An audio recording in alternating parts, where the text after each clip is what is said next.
Simulan na to! Atangkan ko!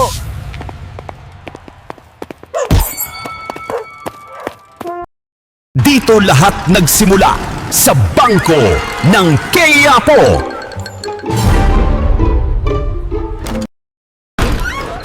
Eto si Mang Ramonatics at Olga Tuna. Hold upin ang bangko. Ibigay lahat sa akin. Piira! Pwedeng sa GCash na lang po, sir? Pwede. Sigtikas, may hold up sa Bangko de Quiapo. 2 suspek, armado ng kabaliwan. Copy! Inaaksyonan ko na to. Ay naku, Ramon, bilisan mo! Dahan-dahan lang, Olga. Nadadapa ako. Sa sobrang desperado ni Mang Ramonatics na makatakas, ayun, sumugod siya sa bahay ng hindi niya kilala. Resabrem, Anong ginagawa mo dito, ha? andito ako para kunin ka. Bakit mo ginawa sa akin to? Pasensya na, pero babalikan kita. Tandaan mo yan. Bilang pumasok sa kanyang bahay, pumasok din sa kanyang kapalaran. Sabihin na lang natin, pagkalipas ng 9 na buwan, ang isang baby ay dumating. Sa gitna ng basura at ulan, may isang ina na kung saan hindi niya matanggap ang kanyang buhay. Sa likod ng bulok na sibuyas, isinilang ang pag-asa ng Quiapo. Pagkalipas ng 17 taon,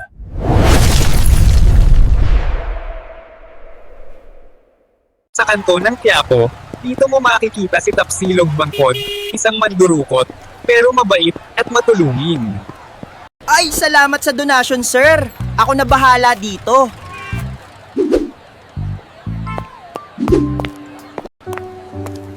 Para sa'yo eto, Nay. Bumili ka ng gatas at bigas, ha? Shh! Huwag niyo na pong sabihin kahit kanino. Para po sa inyo to. Diyos ko, salamat anak. Hindi ko alam kung paano ako magpapasalamat. Samantala, sa pulis de Quiapo naman, eto ang ganap! Samantala sa pulis de Quiapo, isang matikas na pulis ang parang estatwa sa gitna ng gulo, si Sage Tikas, kalbo, kagalang-galang at kasing-kinis ng kanyang badge. ano to, resort? Gumalaw kayo! Akala nyo ba binabayaran kayo para mag-relax? Kaya pala di mo natapos ang report mo, Donut? Sir, kasi po, gutom lang po ako. Trabaho muna bago takaw, anak. Makinig kayong mabuti. Ayokong may palpak sa operasyon natin ngayong gabi. Naiintindihan. Opo, sir, naiintindihan po. Huwag niyong hahayaan na pangalan ko ang madungisan. Tinitingala, kinatatakutan, dinadasalan. Eto ang Quiapo. Sa gitna ng kaguluhan, sa tumpok ng mga prutas, isang saging ang tumindig. Hindi basta saging, kundi ang saging ng tadhana. Sa kamay ng isang di kilalang binata, nagtagpo ang tadhana at gutom. Ang sandali ng kanyang buhay ay saging pala. Parang nawala sa sarili, ang naglalakbay sa kalawakan at biglang nagsabi na, Ano eto? Trailer ng pelikula. Relax lang kayo, Fen. Episode 1 pa lang eto. Pakinig kayong lahat. Walang cellphone, walang selfie, walang kape hanggat hindi natin nahanap ang batang yon. Tapsilog po. Hanapin natin tong si Tapsilog.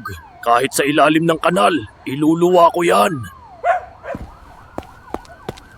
sa gitna ng kaguluhan ng Quiapo, isang batang may pangarap ang humaharap sa mundo, matapang, matigas ang sikmura at mangpusong bakal. Siya si Tapsilog. Sa dilim ng eskinita, may batang sanay sa takbuhan na haton, hindi lang sa habulan, kundi sa buhay. Abangan nyo ako sa episode 2. Subscribe and like na!